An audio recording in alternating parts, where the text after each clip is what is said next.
that was kind of predictable because DJs had always wanted to have those type of tracks as long as I can remember. Even back in the 70s, to have a track that was just percussion was always something that that was always your secret weapon. So I knew that was actually, something that was probably inevitable to come with technology. And then, it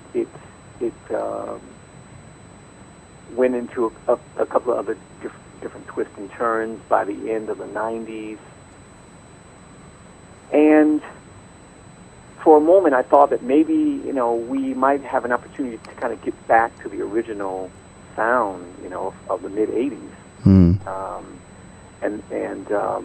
Where the music was more structured, where there was more concept behind the individual tracks, and then people would begin to start to make more albums.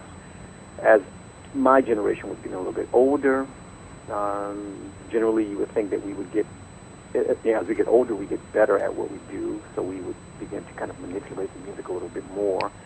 For me, I got into, I began to make music for films and things like that, and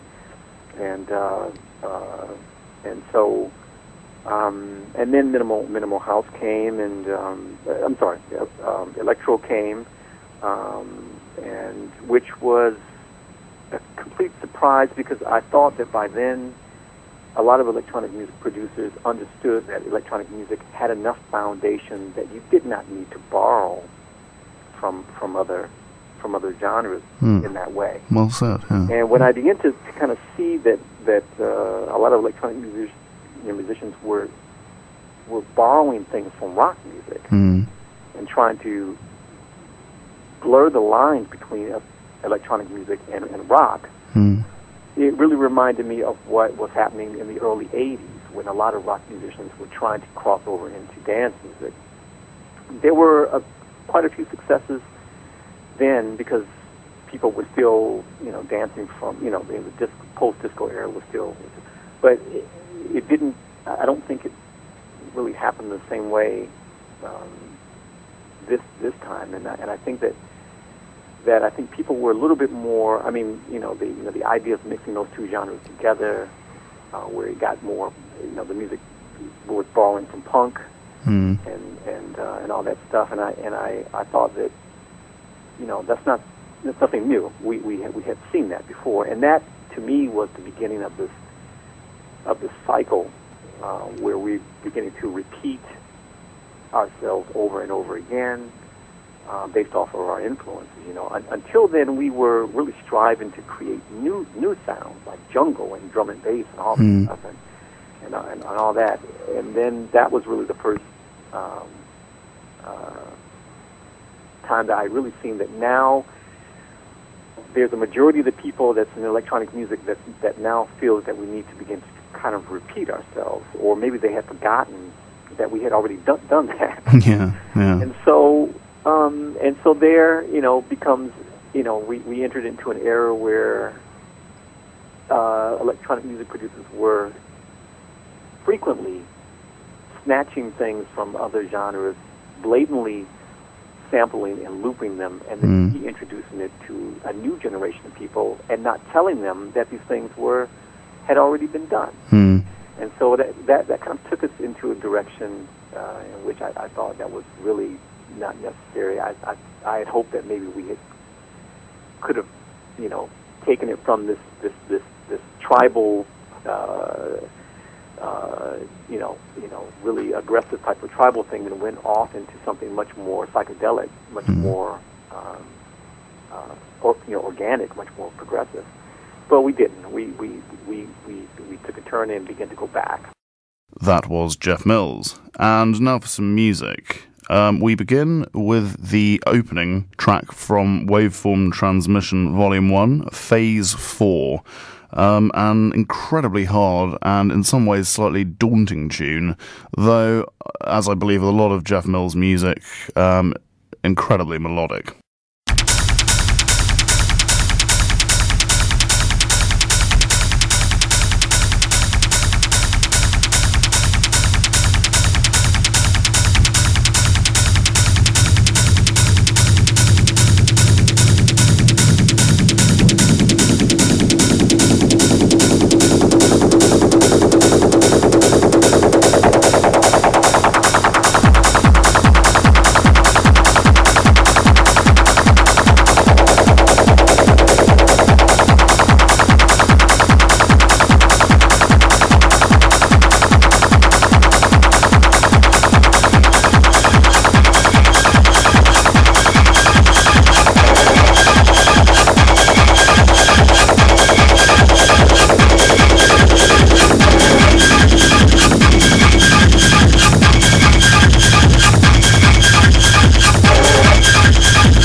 if your senses have survived, that was Jeff Mills performing Phase 4. Our next selection is the classic Changes of Life, a tune which Mills repeatedly played in his sets throughout the 90s. I saw him on several occasions at the Complex and at the Big Love Festival in Otmore Park in 1996. And every time he played this, crowds would literally be devastated. So, here is Jeff Mills performing Changes of Life.